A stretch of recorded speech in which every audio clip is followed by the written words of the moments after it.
Good morning and welcome to a Hub Notes. This is me on a journey in the Saab, and no, it's not raining, and yes, I have got the roof on. It is not it's not sunny, it's not very warm. What's the temperature at the moment? 9 degrees it reckons at the moment, which for me is too cold. So this is great. It's a double giveaway. What's the point of having a double giveaway? Ridiculous. But we're just in Welshpool at the moment. We're on our way to the Midlands. We're on our way to Johnson's Coaches. I don't know if I'm going to be able to film there today, but we're going there to drive something very special. Closed door. The door is closed. Both doors are closed. Stupid car. That's the first time I've had that one. But yeah, there's new KFC and Starbucks there just appeared. So this is becoming a right little stop. And they're doing all sorts of roadworks here as well. Oh, I've got to be back through here at 7, have I? Or they're closing the road. Oh, great. Great. I think that should just be possible. Config, go away. The doors... I reckon the boot's open. Why would the boot be open? I have no idea. This car can be quite strange sometimes. Might just stop and check that. But yeah, the Saab's proving ideal for this sort of thing. This is why I bought the Saab, because I thought it'd be quite good for this long distance stuff. Because it just keeps the revs low, just like Betty, my Australian Ford. And it's quite relaxing. There's a bit more wind noise than my Australian Ford, but you can't have everything, can you? But yeah. Johnson's Coaches. Oh no, we've got a tractor in the road. Hold on. It's coming on our side. He's doing hedge trimming.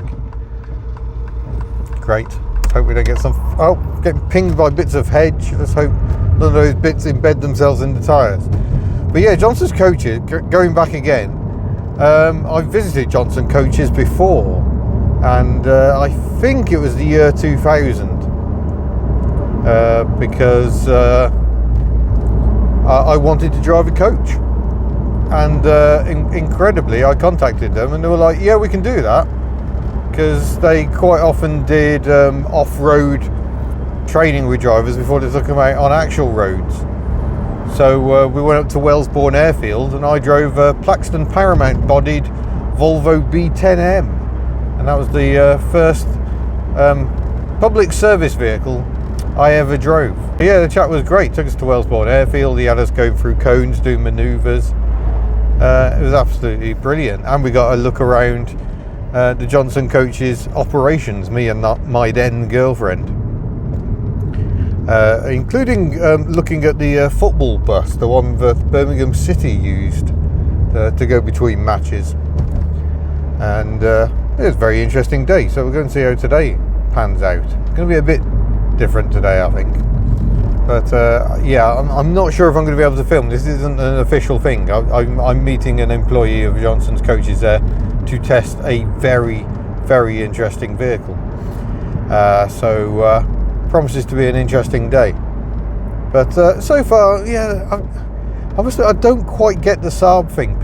I've noticed in the comments, Saab people are very, very passionate about their Saabs, and there's nothing wrong with that. I'm not going to say that's wrong, but I like it. I don't love it. And there's so many creaks. The front brakes creak, the dashboard creaks, some of the trim around the back seems to creak. There's always something making a noise, and the driving dynamics are nothing special at all. I love the torque. I love the fact the automatic gearbox uses the torque, so the revs stay low. That's really nice.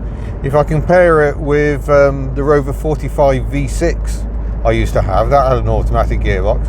That had no torque whatsoever, which meant it was always screaming. And don't get me wrong, it made a nice noise while it was screaming. But it wasn't always the most relaxing. But having said that, I think ultimately that may be one of the cars I most regret selling, because it was just really nice. It cost nothing to buy. I bought it and it had all the timing belts done by my friend Richard, He had not had any fun at all doing that job, and he sold the car to me for £375. You would pay probably more than that just to have the belts done at a garage.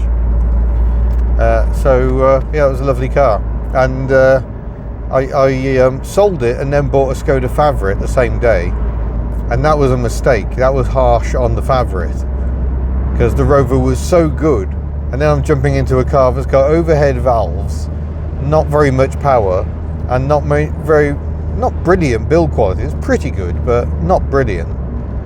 The Favorit was always going to struggle in that comparison. All going uphill, but the revs briefly went up to 2,500 revs. It just dropped back below 2. Be nicer if the stereo worked. That'd be good. But yeah, otherwise, really enjoying it. At some point, I'm going to pull over and check the boot's actually shut. I wonder if I've accidentally pressed the boot unlock button. I do that with Betty sometimes. He's just like, nope, that's not the button I meant to press. Which is perhaps why some more modern cars have double press for the boot release. I think that's a very clever idea. It just, if you accidentally nudge it, it's not going to open the boot. But boot fixed, of course, no longer damaging the bodywork. 2 tiny little bits of plastic, jobbed. But yeah, I'm going to push on. I've still got about an hour and a half to go. Yeah, promises to be a lovely day. Just be nice if it brightened up a bit. I think it's nice and sunny back home. Right, let's see what's going on with this boot. Oh yeah, not the car's fault. I accidentally did the boot. Oops. Right, on we go. 150,000 miles on the clock now, and don't you love the state of that gator? Ooh. Clearly made of the same sort of stuff they use on the manual gear selectors. Cruising along the motorway back home again, doing sort of 60, 65. Plenty of time, no rush, keep the speed down, keep the economy up. But what a day that was. Fascinating visit. My host was Peter, who's the trainer at Johnson's Coaches. But today's steed was a Tata Safari. So if you haven't got to go and watch that test, go and watch it. But it was just amusing. But Peter's dad bought that in the year 2000, which I'm pretty sure is the year I visited Johnson Coaches to drive that Volvo. That was, absolutely wonderful. But that company has so much history. This isn't a paid promo or anything. It's just a company that's been on my radar because I know their quality. Obviously, I was very grateful for them letting me drive a coach all those years ago. Apparently, they are looking at doing driver experiences possibly in the future, so I hope they do that and some other people get to experience coach driving. It's fantastic driving something that big. It's an experience. Obviously, coach and bus drivers are just like, yeah, whatever. But for most of us who don't drive such things every day, it's an interesting experience. But Johnson's Coaches have so much history, I don't think I fully appreciated. It was formed in 1909 with a horse-drawn wagon. Oh, wow. There's a DS Frog-Eye just gone down the other way. What was I saying? Formed in 1909 with a horse-drawn wagon, and didn't get their first actual powered coach or bus until 1926. And it was started by Mr. and Mrs. Johnson, and the third generation has just quit.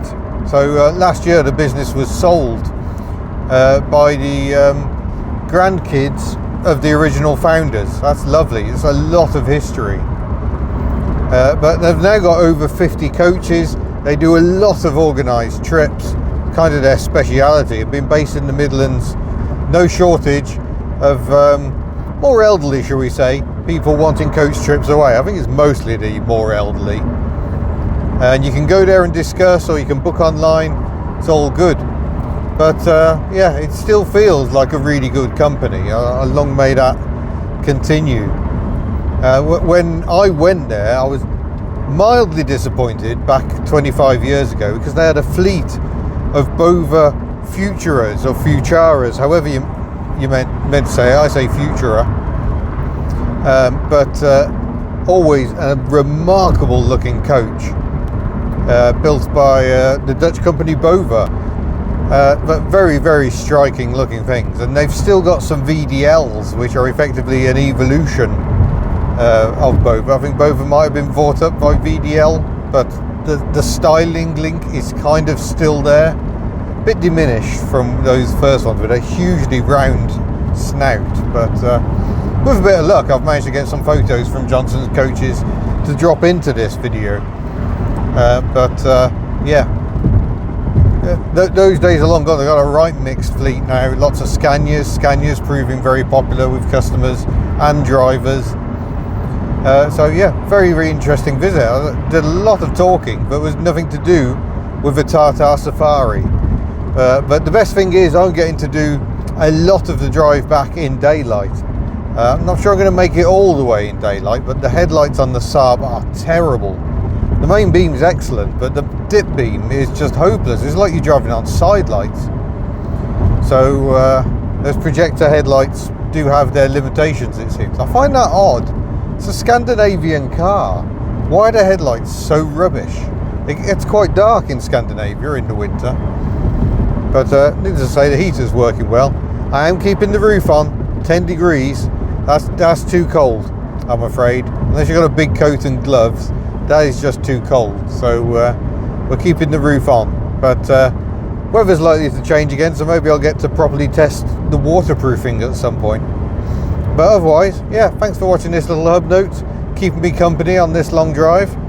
About 2 hours back from here, I think, maybe 2.5. So I'll see you in a future video.